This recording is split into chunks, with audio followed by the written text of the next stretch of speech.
Hello Dabblers of the Internet, JP here with another Kings of War Battle Report covering the final round of the Clash of Kings Australia 2022 tournament that was held in Canberra earlier this year.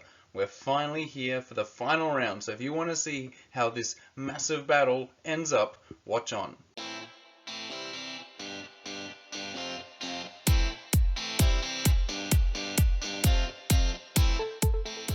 So for those not aware, this channel is actually two kinds of channels, because I have it with my wife, Flo. And so she does her cross-stitching kind of stuff, and I do the Wargaming Kings of War kind of stuff. And so as long as you don't mind a bit of both in your subscription feed, then please give us a subscribe. Alright, to set the scene, so this is round 6. I came to this tournament, my first big 2-day tournament of 6 games, wanting to at least win half my games. Now I got 2 wins in that first day and then ended up with a loss, and that was a pretty good way to start. So all I needed to do on this last day was win 1 game. Now 2 games have already gone down the toilet, and I have just this one to win. I need to win it in order to get my own goal. It certainly won't really matter all that much to the rankings overall, but it will help my ego. So who would be my final opponent for this entire series? We have, I think it was almost 60 players, or maybe it's more than 60 players. No, just under 60 players. I think it was like 56.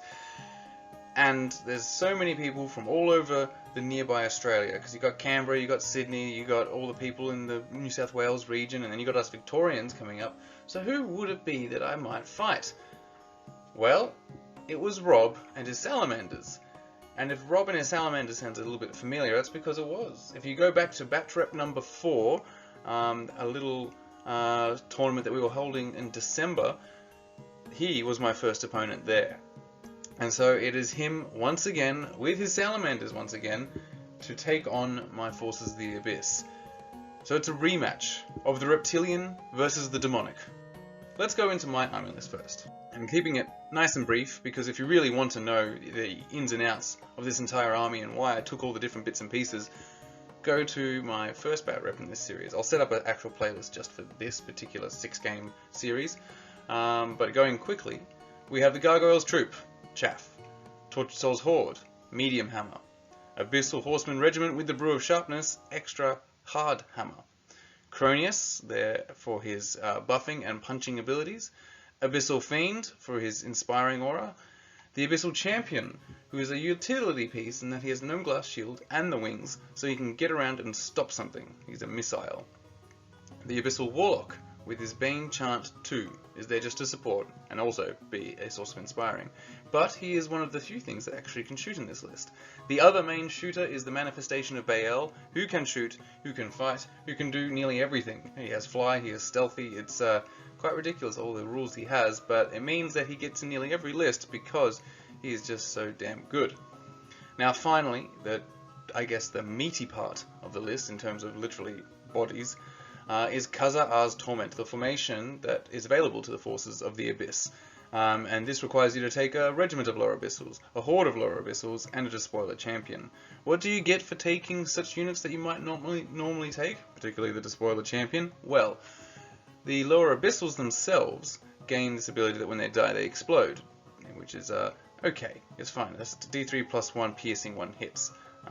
But then the Despoiler Champion gains Inspiring and a Life Leech plus 2 aura to infantry. Obviously the infantry being the lower abyssals in this case. So it's not a bad little grindy, I guess, core of stuff. And so that's what we've got here. So you can see all the different components. We've got the grindy core, we've got the hammers to take things out, and the support pieces.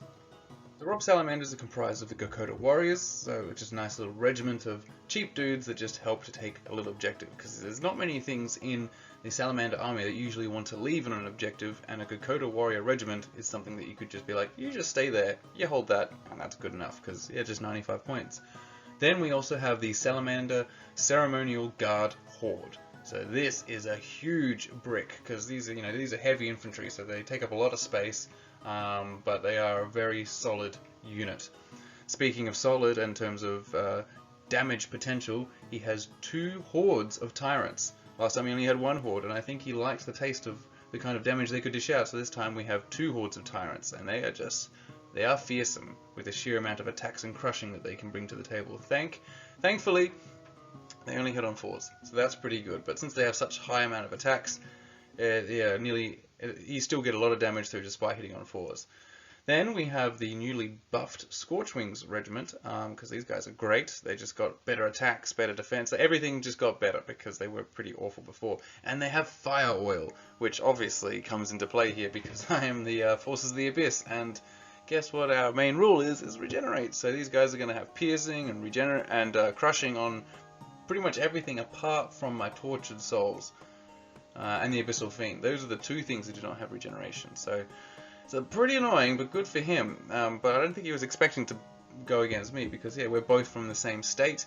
In fact, he doesn't actually live that far from me, just kind of down the Monash Freeway. So then next, moving away from talking about geography, we have 2 battle captains on Rhinosaur, one with Blade of Slashing, one with Mace of Crushing. Very similar to how in the Northern Alliance list there were the Lords on Frostfang, and this is the Salamanders version of the Lord on Frostfang, and it's not that much worse.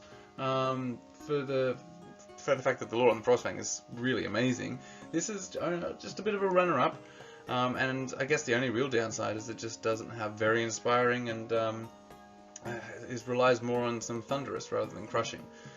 But then we also have these pair of clan lords on fire drakes, so that you will remember from his battle report. You take a look there, that was the key thing he had, and that was these 2 fire drakes, really just to fly around and hopefully get into the flanks. And one of them he gives the Brew of Sharpness, just because the fire drake, of all the dragons, it hits on 4s. It does have 15 attacks, which is monumental. It's a huge amount of attacks, but hitting on 4s means that you could really end up doing absolutely nothing.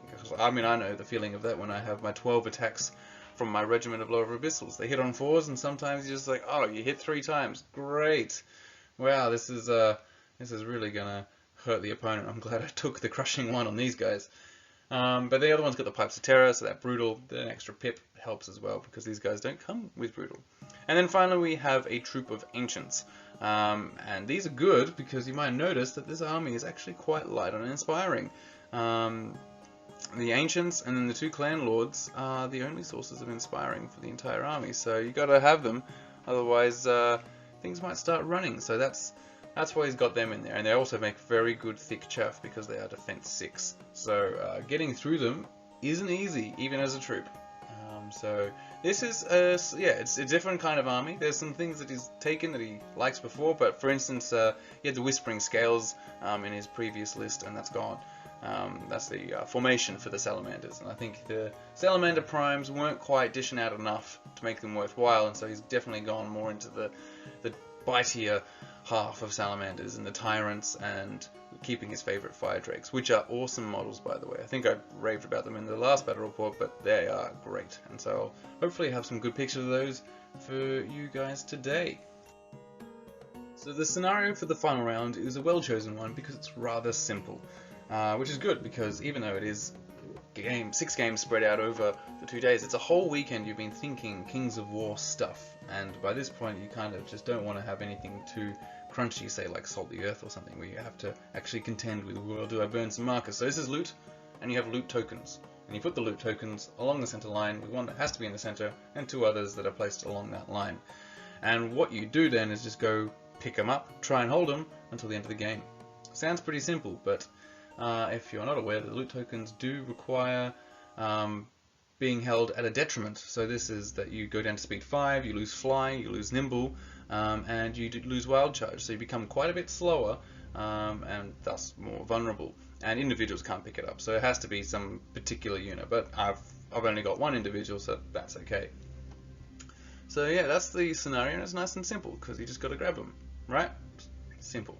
Now it's harder to do, because he's got a few units that can definitely handle these loot tokens. Once they grab them, it might be really hard to take it back off them, whereas I don't have such units to grab them early and then hold them for the rest of the game. And I'm still working on my ability to do things like, do the hopscotch, where you pass it, not hot potato, that's what I say, where you pass it from one unit to the next unit to the next unit, because I know that's peak tactics when it comes to these kind of loot scenarios. So let's go through this terrain that's been on this board. So we have, from left to right, we have a forest in which some units are already set up, and then we have some blocking terrain, the spooky kind of ruins. We have a swampy, flat terrain, difficult terrain. Then we have these 2 hills that are sitting right in the middle to stop those fire lanes. So that's pretty good. Then we have the other flat difficult terrain that's immediately in front of this obstacle, this little wall there. And then finally we have a tower that's next to it, it's the other blocking terrain, and the other forest right here on the edge to do, well, barely anything. So with the terrain now explained, let's go with the deployments. So I have deployed the bulk of my army right here in the middle. And so the bulk, as you might be well aware now, as we've gone through many iterations of this, are my lower abyssal horde and regiment. They kind of go either side of the Cronius and the Despoiler Champion. Ooh, and I can see that these guys are levitating a bit because they've got some dice there, so they're obviously on top of an obstacle that must be in my deployment zone. So anyway, it doesn't really matter, I'll move off it quite soon. So you can see that that's how I deploy those, and then I've put the Abyssal Horseman just a bit to the side, flanked by both the Abyssal Fiend and the Manifestation of Baal. And then right there is the Abyssal Warlock in between. So I've got plenty of inspiring all over the place. I mean, this army doesn't lack for inspiring at all. It's quite good. I think nearly every second unit has inspiring, so that's helpful. Over here on the far right, I have these gargoyles with the intention of at least contending for this loot token, so they're just over here.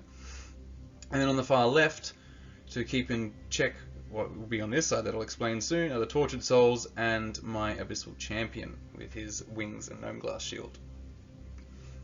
So what am I facing off against? Well, as we were placing, obviously he's placed quite opposite as well. I mean, we need to at least get one of these tokens and then another, and so it's going to be, we have to get the middle one because we can't split up our armies, especially both of us don't have that many drops. He in particular doesn't have many drops.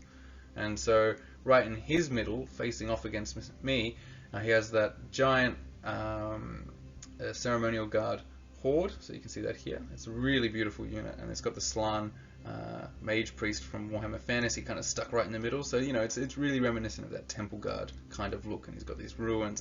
It looks great. And then on one side of that we have one of the battle captains on Rhinosaur. Then we have those two hordes of tyrants, but in front of one of the hordes of tyrants, so it's pushed back a bit, we have a troop of ancients. That's right there. It's a bit hard to tell that apart, but there's a little troop of ancients there with the tyrants behind it, so that one of the tyrants is kind of protected. And then the other battle captain is right on the edge. So the battle captains are kind of flanking this entire battle group. So yeah, it makes sense because they've got the highest speed and they're angling to hopefully get some flanks on some of my own stuff. Out here, lonely by themselves, kind of, the Scorchwings behind this obstacle, and so I assume their role was the same as my Gargoyles, which is to contend this objective, this loot token. Unfortunately for me, the Gargoyles don't quite stack up so well against Scorchwings, because the Scorchwings can shoot enough to... Whoa, my dog is barking in his sleep. Yeah, the Scorchwings can definitely remove my Gargoyles quite easily if they want to, so I need to think about that. But then on the other side we have my two Fire Drakes. His two Fire Drakes. I wish. These are really nice. So the Clan Lords and Fire Drakes right over here that are both behind, well, they're both within the forest, but one's kind of further back. I can't remember which one's the Sharpness and which one's the Pipes, but they're both there, and they're both rather terrifying. And then we have that little Good-Coated Regiment, so that's the Good-Coated Regiment's sole purpose is, I believe, to take that token, because I don't think the Clan Lords are going to be doing that, no way. So this is the kind of setup that we've got here, and so obviously my game plan, if I were to confide it into, as I was doing it, my game plan at the time was, well, I know these Fire Drakes are here to try and mess me up, so I better stop them. And so I thought that by putting Tortured Souls, Manifestation of Baal, the Abyssal Champion, and the Fiend, and even the Horseman, that should be sufficient to really take them down quite quickly. And so that's the whole plan here. But then there's also, I've got to deal with all this stuff, which is not easy stuff. Like, this whole thing by itself could be its own army.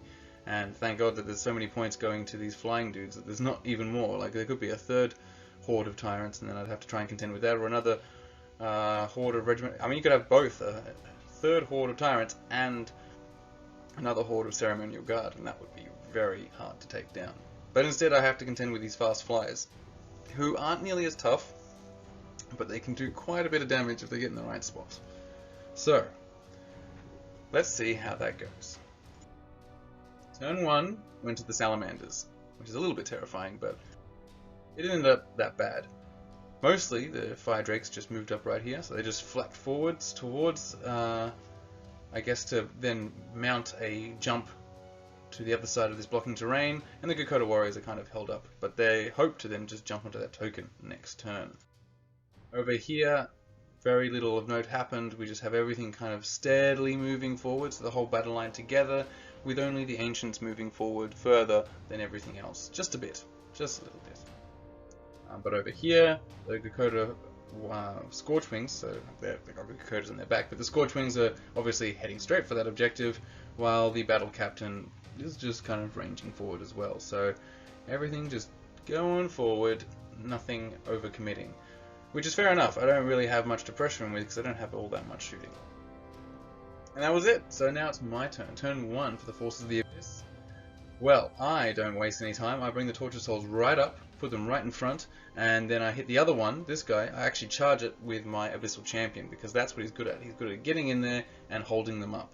Because the idea is that while he goes in and holds up that this Clan Lord, then the other stuff, such as the Manifestation of Baal, the Abyssal Fiend, they can all come in and get range and charge him next turn, because it's very unlikely that with his 14 attacks, or 15 attacks, he's going to take down this defense 6 kind of guy, because these are only crushing 2.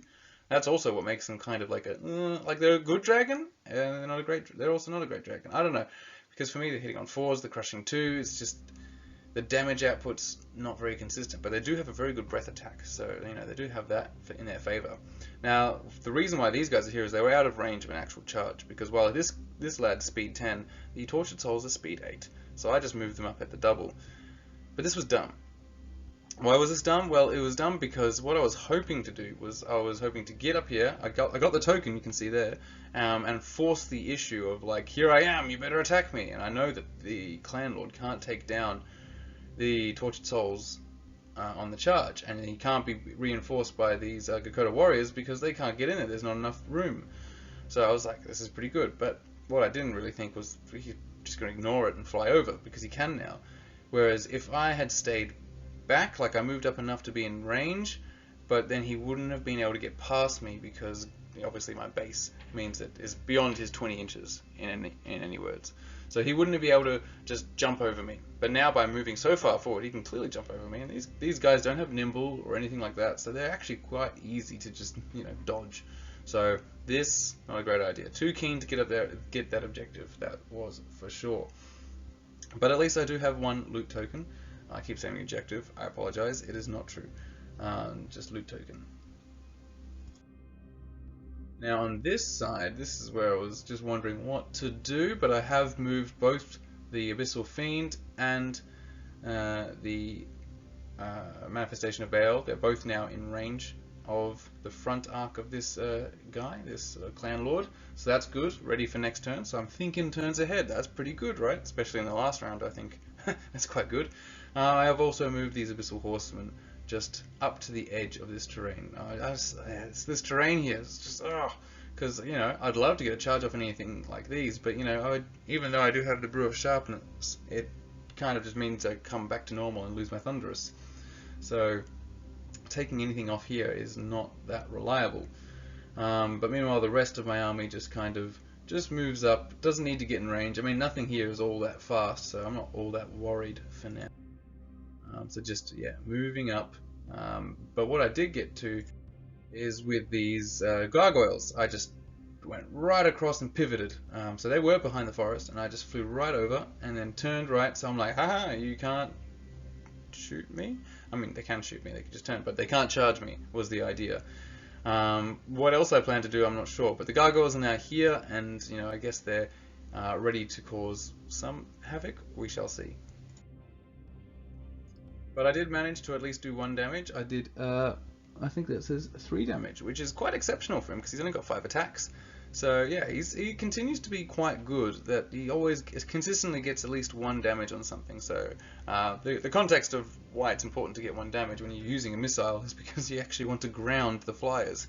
All you need to do is 1 damage in combat, and then they lose their flying. They're disordered, so that means they lose their flying ability. And if they have nimble, they lose the nimble. But you got to do that 1 damage, and it's I don't know. When I used to run the Succubus doing the same thing, very often she wouldn't, even though her melee profile is identical.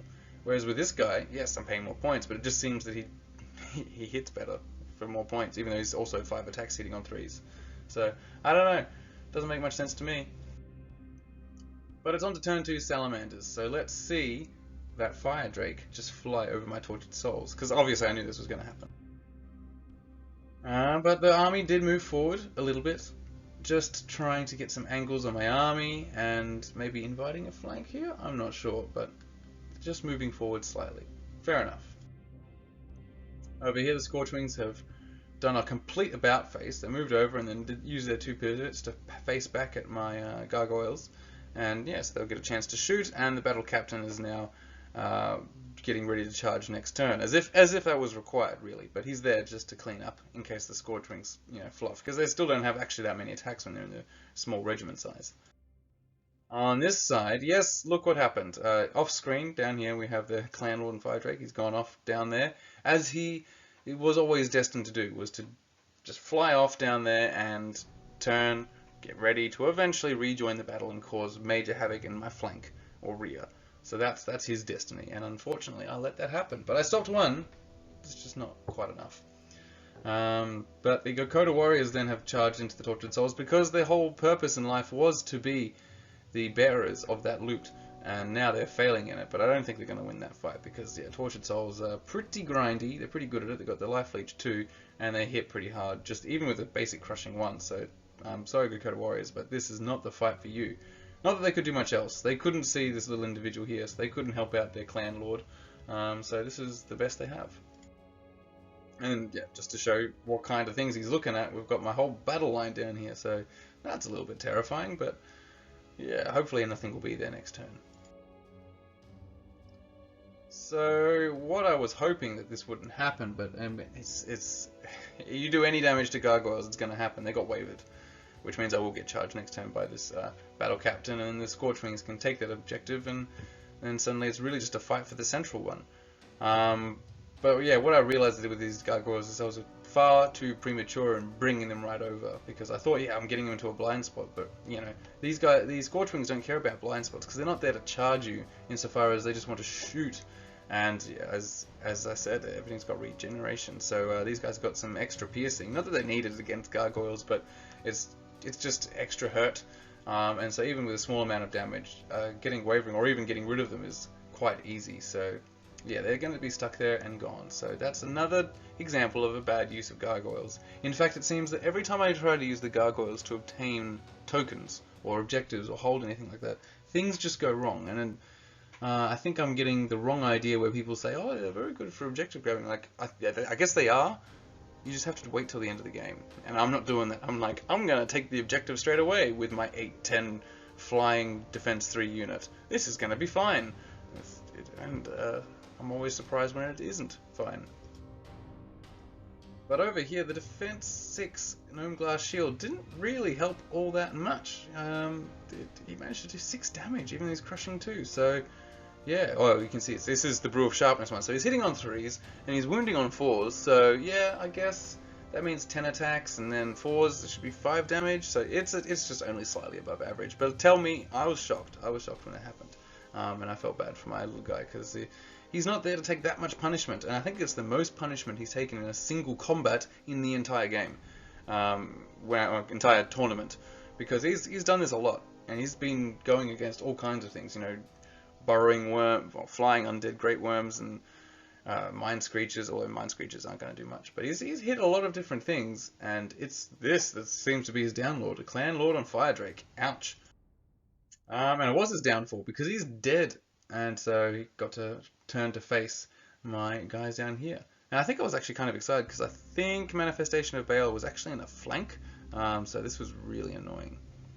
But over here, the 3 damage against the Tortured Souls, they don't care. They're dash 17, so they're not going anywhere. And yeah, it's just to show the greater battlefield as we turn to my turn, turn 2.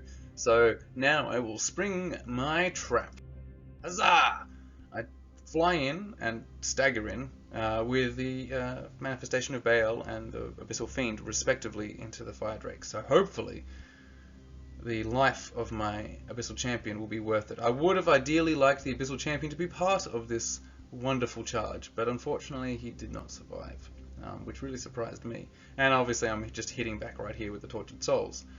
What I did do here, take a look, there we go, lots of charges going on, but what I did here was sending in the Abyssal Horseman against that Battle Captain. I saw that Battle Captain, he's got the highest speed of this entire battle group because he's speed 7, everything else is speed 6 or speed 5, and I was thinking, well, I don't want to get charged by him, so I better charge him. And I was thinking, I guess the tactic that was going in my mind was hit the sides, take it out, turn to face the flanks. That's kind of a tactic, right?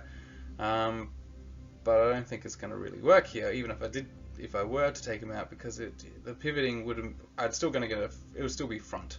I might be able to pivot it in such a way that I'll get their flank, but they'll be in my front, and it's not going to be great getting tyrants in the front, because then I don't get that charge anyway. So yeah, maybe I should have held back another turn, but instead I decided to do that hindered charge right across, and off I went.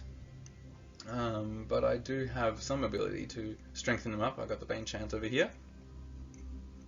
But the other charge worth noting of is into the Ancients, because I had tried shooting them up until this point, but I hadn't reported any of it because they're defense 6, and surprisingly I did no damage. Who'd have thought Firebolts and Lightning Bolt wouldn't take down a defense 6 unit? But you see, they are, I think they're dash 12, so it's actually possible to just luckily just take them out. And if I were to take them out with shooting, this is what the ramifications would be. This is the only source of inspiring for this entire area. Like, those clan lords are the other inspiring in the army, and they're not here, they're doing other stuff. So I was thinking, if I can take them out, then I can just start, really pounding into everything else and really hopefully, remove it. Like a lucky roll, that's it, that's all you got. So that was kind of my thinking, and so that's the thinking behind sending in the Cronius and the Despoiler Champion. He's supposed to be up here in. I thought, well, these guys can take them on, and so I sent them in. Off they go, while everything else waits. We've got my Horde of Lower Abyssals down here with the Warlock, and the Regiment of Lower Abyssals are up on this hill. So there they are. I'm hoping to just angle in on a flank. But meanwhile, we have this whole disaster over here. So I did try and just move these guys just a bit so they wouldn't be offering a flank to the Scorchwings. Not that it really mattered. He's not going to charge with both. Like, he only needs to go in and do 1 damage and then just get rid of them. And our Rhinosaur is definitely capable of doing more than 1 damage. And this is just to show now what the situation is. So thankfully, yes, everything moved, and I guess that was also a reason why I didn't want to hold back the Abyssal Horseman. Yeah, you don't want to get a flank from your crazy flying dragon. But what I should have done is what I did in that game against Rob previously, was where I just turned my Abyssal Horseman to face that flanking dragon and just stare it down and be like, you want to come and charge me? Go ahead. This is Abyssal Horseman with sharpness. They're going to countercharge and hurt, because this is the one with Pipe to Terror, so he's not as scary as the other Brew of Sharpness one over here. So that's what I should have done, but instead I thought, oh, I better get out of here. So I took an out and just went for the Battle Captain. So yeah, that's the situation that we have over here. Whereas now that there's far out, I measured that distance and it's more than 20 inches, so thankfully nothing else is going to get charged by this Fire Drake. I did manage to get that Bane Chant off, so these guys are back to pretty much full power, minus the Brew of Sharpness. So they're hitting on 3s, they're wounding on 3s, so something should happen, right? So let's hope. So over here we have our fights going on, and so I've managed to hit back at the Kokoda Warriors, and I have wavered them. There's a little waver token there, so well, that's good, I suppose. And these guys hit back and also managed to waver, so he likes to use these waver tokens here, the little flags. So that's pretty cool too. 2 waivers. I was hoping to take it out, but it's unlikely. He's already only taken a couple of damage before, and then these guys, they both have 7. They're actually quite identical in their combat potential. They both have vicious 7 attacks, hitting on 3s, crushing 2. So they're gonna do a medium amount of damage, but yeah, 7 attacks is just not that much. So I'm just relying on some lucky rolls to maybe spike a bit and take out a lot. But I managed to at least waver him, so he's not going to do much. neither of these units are going to be doing much, but it is turns that I'm wasting with these precious units that need to come back over here. Speaking of over here, I do manage to go in with these Abyssal Horsemen and do 6 damage, but 6 damage is not that much because these guys have quite a high nerve, and 6 damage is not enough to scare things away. Blurry action shot shows that the fight with the Ancients was short-lived, and the Cronius, obviously the Cronius really helps because he's got Crushing 3, what a beast. And so I then started to use my big brain as like, alright, what am I going to do? I've killed them, great, I need to move them. I need to get these guys into a situation that'll help me. So I thought, let's move my spoiler champion forward and my Cronius backwards. I didn't want my Cronius to get charged because that's usually what happens. And I moved this guy forwards essentially to act as some kind of chaff, hold back these terrifying hordes. In a way, yeah, that was my plan. So I moved him forward. He has picked up the loot token, which is not great. I probably shouldn't have done that because now it's like a delivery, like he is the loot token now that he's acting as chaff. But when I charged in to those Ancients, I was on it and I thought, oh, let's pick it up, why not? Here's the reason why you shouldn't pick it up, because you're just going to give it to them. Whereas if I just left it there, then he still has to walk forward and grab it.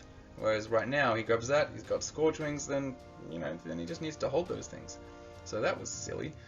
So yeah, I shouldn't have grabbed it, or I should have grabbed it and moved back and then dropped it and then picked it up. Hey, see there we go. There's the tactics of the picking up and dropping thing. That's what I should have done. So I should have rolled his D3 move back, so he would come back here. Hopefully, I think I got a full roll with the Cronius, and then he could let it go. Then you guys could pick it up. Yes, I'm going to probably get charged by this, but at least it's on a sturdier unit than a bloody spoiler champion. And so zooming out here, we can see the wider context of my lower abyssals creeping in here, hopefully to get a flank on this ceremonial guard horde when they come in, or even a rear. That's what I'm thinking. Like, oh, go, charge it, do it, and then get stuck somehow. I don't know how I was going to get them stuck, but that was my very nascent plan. So it's turn 3 Salamanders. Will they fall for my not very well thought out bait? Well, not bait is the gargoyles. That's not bait, that was just bad placement. So yeah, they're getting taken out by the Rhinosaur. And the Scorchwings have now flown over here to bring their hot attacks to bear on my regiment of lower abyssals, which is not great because, like I said, they have, yes, the fire oil. Not that they need it, they already have piercing, so yeah, these guys are not going to do great because they're defense 3. So, so over here, yes, that's very good. More gargoyles getting destroyed. And this, speaking of getting destroyed, we have the Ceremonial Guard Horde in the flank, and we have this Tyrant in the front. So nothing is coming out of that alive, that's for sure. Even worse is the fact that for not killing that Rhinosaur, which actually is is probably quite likely, I have been flanked by Tyrants. You do not want to get flanked by Tyrants. They got 30 attacks hitting on 4s. You didn't get 60 attacks hitting on 4s. 60 attacks that have such high crushing is just nasty. So really what I should have done, if I was going to charge through this stupid pond, is I should have gone for the Tyrants. I probably wouldn't have removed them either, but I couldn't get flanked by these Tyrants because stuff was in the way. So at least I'm not going to get flanked by any Tyrants. I might get flanked by a Battle Captain, but hey, I'd prefer being flanked by a Battle Captain than being flanked by the Tyrants. And at least I've taken some damage onto these Tyrants. So this is the 2020 hindsight vision that I've got going right here, and it's something that features in all of my battle reports, my 2020 hindsight vision. So meanwhile, the rest of my group just gets to watch on. Over here, well, these are all wavered, so they're not going to be doing all that much at all. And then he went on to do his rest of his phase, and I'm like, hey mate, your dragon's still here. And he's like, oh yeah. So he moved that over here. So, I am being quite helpful. But also, I mean, it's not like I'm going to win by telling him not to move his dragon. It'll get there next turn, but, we're all getting pretty tired. So he moved that right here, and you can see it's threatening all number of things. So that's nice. Yes, it finally got to do its plan. Over here, 4 damage. Not terrible. These guys are 13, 15, but I think 4 damage will be fine for them. No surprise the gargoyles did not survive being battered by a Rhinosaur captain, so they're gone. no longer contending for that, the Rhinosaur Captain is now free to go take that loot token if it so chooses. And it probably should, because no one else is really over here. Unsurprisingly, if we take a look at the dice, 16 damage was dealt to my Despoiler Champion. And while against Hrim and Snow Trolls, he did manage to get the double ones, I can't rely on that as a means of getting him through sticky situations. So he has died. And then, yeah, just leaving these guys here. So they then reform like so, including, unfortunately, obviously, the Abyssal Horsemen also died. So now they're all facing the rest of my army. And the rest of my army is not all that impressive. It's nothing to really take to the bank, because we just got the Cronius, the lower Abyssals, and the other lower Abyssals over here. There's some lower Abyssals on the hill, if you do remember. So that's all I've got to face off against what I would say is probably double the points in terms of value. So I would really like my other stuff to come over. The Tortured Souls, for instance, and the Abyssal Fiend, and the Manifestation of Baal, because that's a lot of points that are on the left flank. So it's turn 3, Force of the Abyss. It's time to wrap things up and get down to business. And I do. It's a triple charge. That's the downside of these giant honkin' heavy infantry bases, is that you can get triple charged quite easily. And so we've got the Cronius, we've got the Lower Abyssal, Horde, and Regiment all in one fight. I think it's the first fight that they've all been in together. So that's pretty fun. Unfortunately, the Despoiler Champion's not here to see it, but you know, his I guess his death was for something. I'm not quite sure what it was for, but here we are. And then we've got my Abyssal Warlock that's come right here to just obviously cast some Bane Chant, but there was actually reason for positioning him so. So this guy here, the Dragon, the Fire Drake, is actually in the flank, and obviously he's in the rear of the Cronius, and he's in the flank of my lower Abyssal Horde, and I didn't want him to hit either.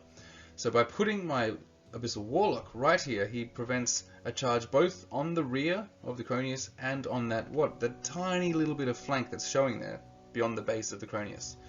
And so yeah, that's why I put him there. He's acting a bit as chaff. Obviously he still gets his spellcasting ability, and he's offering his rear, but I mean, it's the Abyssal Warlock. I'd rather keep my scoring units and powerful units in the game than, you know, give them up to the Fire Drake. So that's the reason why he's there, but he's also there just to cast some stuff and be what is now the only source of inspiring on this side of the army. Looking at the other side, the battle grinds on, but not that much longer. We managed to wrap things up, and it's time to return to the real side of the battlefield. And the only annoying thing is, like, you know, when you're fighting this way, they need to go down here, as I have to just pivot on the spot with both of them, and it just means that they're kind of locked into each other, so that's a bit annoying. We have the Tortured Souls, which have the loot tokens, so they're not moving that much. So yeah, that's going to be a little bit annoying, having the loot token on them, so I will think about dropping it and giving it to someone else who doesn't care about moving that much. And so over here, we did manage to remove the Ceremonial Guard Horde, which is fantastic, because it is a huge amount of nerve, and it's hard to destroy, but you can see I've got the Bane Chant token there, so yeah, it was enough. And so what I've then done is just had these guys sit here. They didn't move because, like I said, it was all set up so I don't give a rear or flank to the Fire Drake, but unfortunately I'm still giving up a flank to one of the Tyrants, but I can't. You've got Tyrants here, the Cronius is going to be taking damage from somewhere, and so unfortunately this is the reality that he's in. So I don't know what to do about that when it comes to protecting him. So maybe perhaps I could have tried moving him backwards, so at least he can't get charged by those, because these guys are in the way. But, like, you know, a flank of Tyrants is just, I've already had one, why not another? I'm thirsting for more flanks, unfortunately. And then turning this way, the Regiment of Lower Abyssals didn't want to get rear charged by the Scorchwings, which are off screen, so they've just turned a bit. So now it's a case of I have the remainder of my not so strong part of my army, and they're waiting for the reinforcements to come. The only thing holding them up for now, we've got this Rhinosaur cavalry right there, so he's ready to slow things down, and so he's turned, but hopefully the rest of it can come in and help clear up some of these Tyrants, because I know my Lower Abyssals definitely can't handle them. So it's turn 4 now. And so things getting pretty exciting. We have the tyrants charging in as expected here into the front of my lower abyssals because they are holding a token. You see it there? They took it off the ceremonial guard. Good on them. But it just makes them target number 1. And then obscured here is another flank, unfortunately, of tyrants into my Cronius. So my Cronius is not happy about this situation. And so perhaps what I should have done is turned him, and then I still would have got a flank from them, but these guys wouldn't be able to do anything. So yeah, anyway. But what we also have is the charge into the rear of my Abyssal Warlock with the Fire Drake. So that's good. I prevented that eventuality. But he's still going to get there. So turn 5 will be when he's doing it instead of turn 4. And the Scorchwings just decided not to get charged because I was facing them. So the Scorchwings have moved and positioned themselves so that they can keep shooting at my lower Abyssal Regiment. So that's not great either. And Blurry Action Shot just to... I don't know. It doesn't really show anything. So let's move on. And the Rhinosaur went into Bael, which was smart because now I'm kind of held up. This guy can't really get through because you can't walk through that. So yeah, I'm kind of a bit stuffed here with these 2 units. So yeah, it's a very good delaying tactic and just what he needed as he crunches in with that stuff. Just in case anything gets double ones, he's still got another turn that I just can't get in there because I'm being held up. And all I've got to free are the Tortured Souls that don't fly. Fantastic. And they've got they don't fly because they got the loot token, not loot of Insatiable Darkness. And so here's a not so blurry action shot. Still not sure what it's actually showing. I think there's a lack of Cronius here. So yeah, what's happened is the Cronius has gone and died. Good on ya. And these guys have just moved on forwards. So that's cool. Bael does take quite a bit of damage from that Rhinosaur, but he can handle it. And it's my turn. So hopefully I can, yes, bring my stuff through. So how did I get this situation through? Well, I just moved this guy sideways, because that's all you could do, the Abyssal Fiend, and then I just moved the Tortured Souls up. What I should have done, and what I will do, is drop the token and give it to the Abyssal Fiend and get in here faster, but unfortunately I wasn't that smart, I didn't. So I've just moved up here. But what's the most annoying part, because I was spending some time trying to figure out if my Abyssal Fiend could help out my Manifestation of Baal, but because his leader point, sitting here, was completely obscured by a height 4 model, and yeah, we kind of looked at the way things work in terms of charging. Like, I can't actually turn and charge into him because I was flush with the Manifestation of Baal and also like pretty much completely blocked by him. So even if he were to move to the side to allow enough base for him to get there, he still couldn't actually move physically forward, so the charge couldn't be completed. So instead I have moved sideways because that's all I could do. Let me know if I'm wrong and that I could have charged, but the way he was, if you look back at that previous slide where he was right behind, it just seemed like looking at the rules, couldn't do the charge, and so he will have to go on. And the Manifestation Baal by himself, he will win that fight, but it'll take a really long time.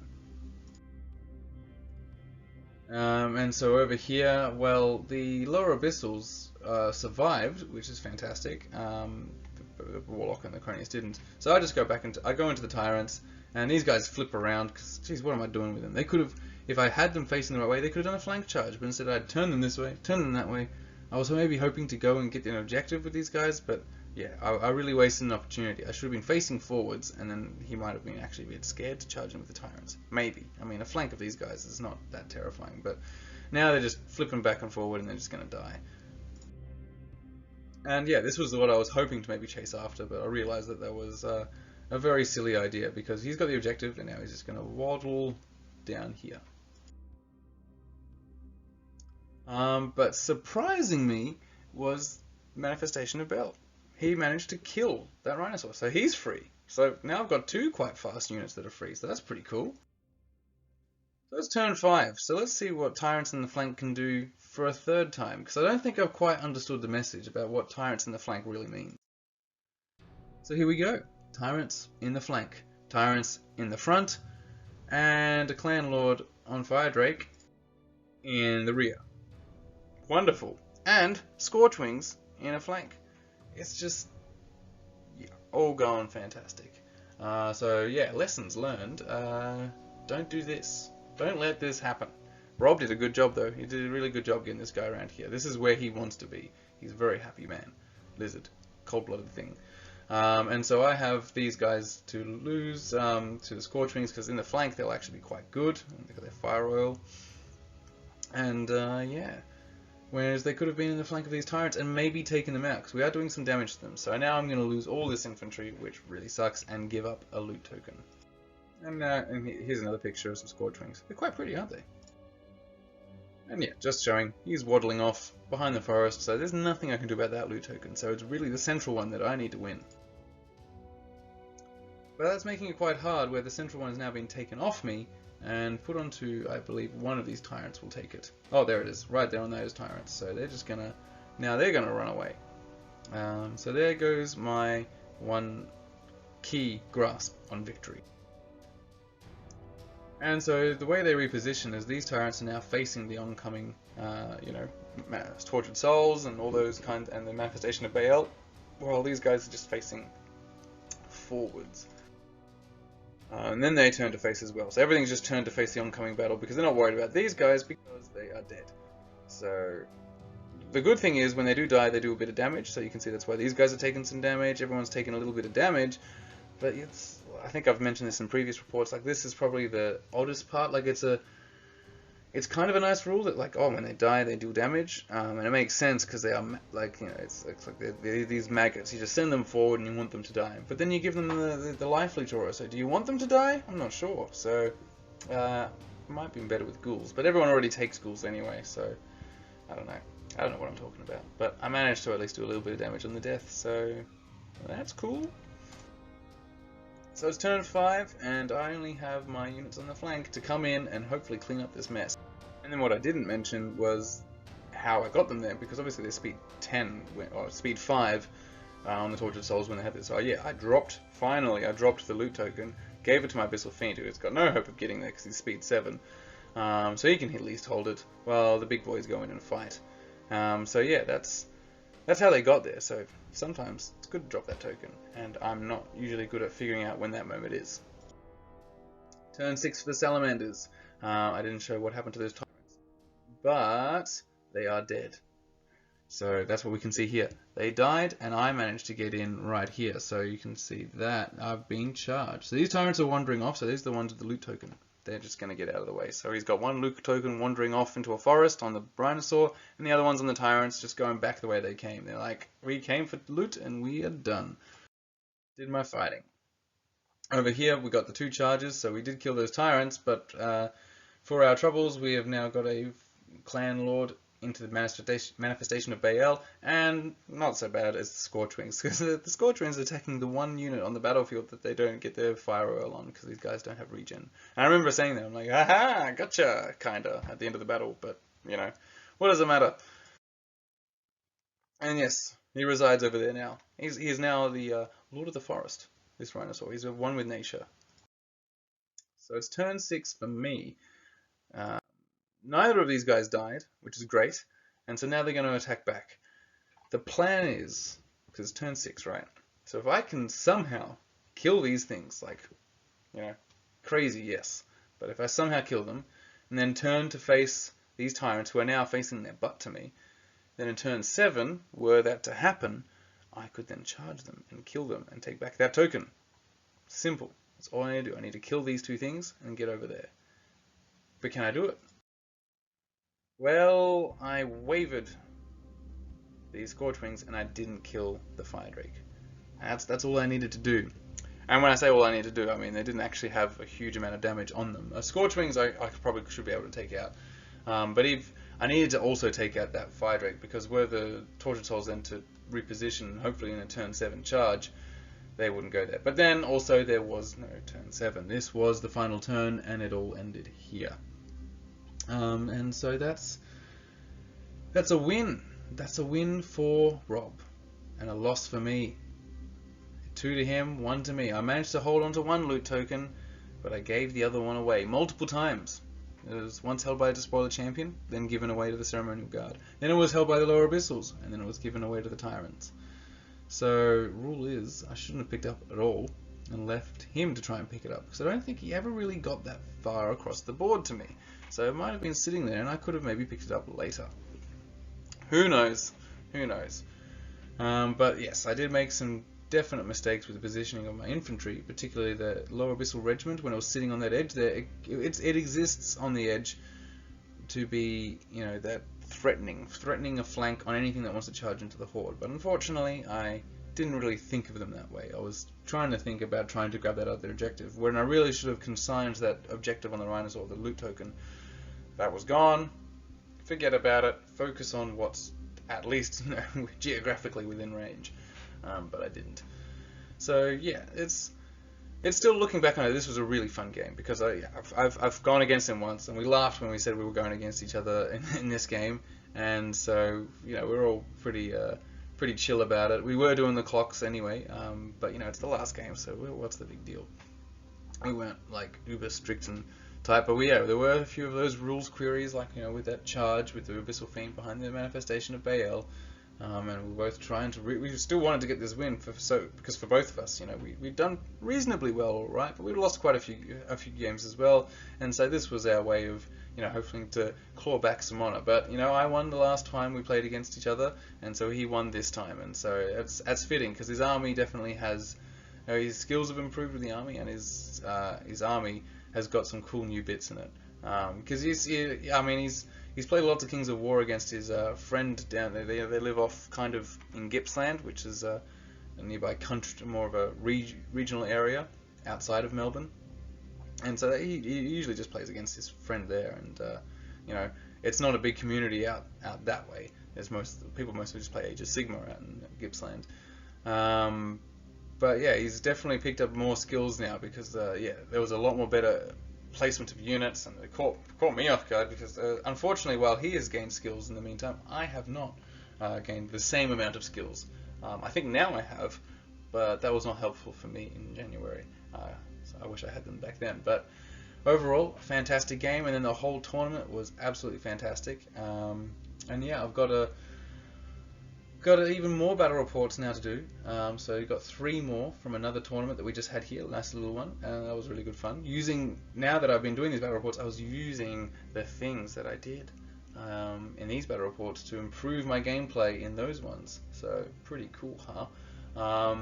But I've also got other armies, and I'll talk about, I guess in just another video, I'll just do a what am I doing kind of hobby update thing, just so people can see what kind of projects I'm doing, and let me know if that's something you want to see, and if there's any other kinds of things you want to see, because yeah, there's all kinds of Kings of War video I could do. But yeah, hopefully we'll get another video battle report done over the Easter break, because they're quite fun to put together. I like making them. It's like a mini movie. I don't mind these. These are the best I can do for tournaments, but I do like the recorded battle reports with the camera. It's just a lot more fun. And it's got the engagement with the other players, so look for those coming up soon as well. Otherwise, if you like this video, give it a like. It always helps people find it. Comment on any rules, things I did wrong, or just in general the poor quality of playing that you're seeing on my behalf. But at least you can always see a good counter to that in my opponents. So at least there's that consolation prize for my viewers. But I do hope in the next few battle reports that the quality will pick up in terms of tactics. So keep an eye out for those. Until then, see you later.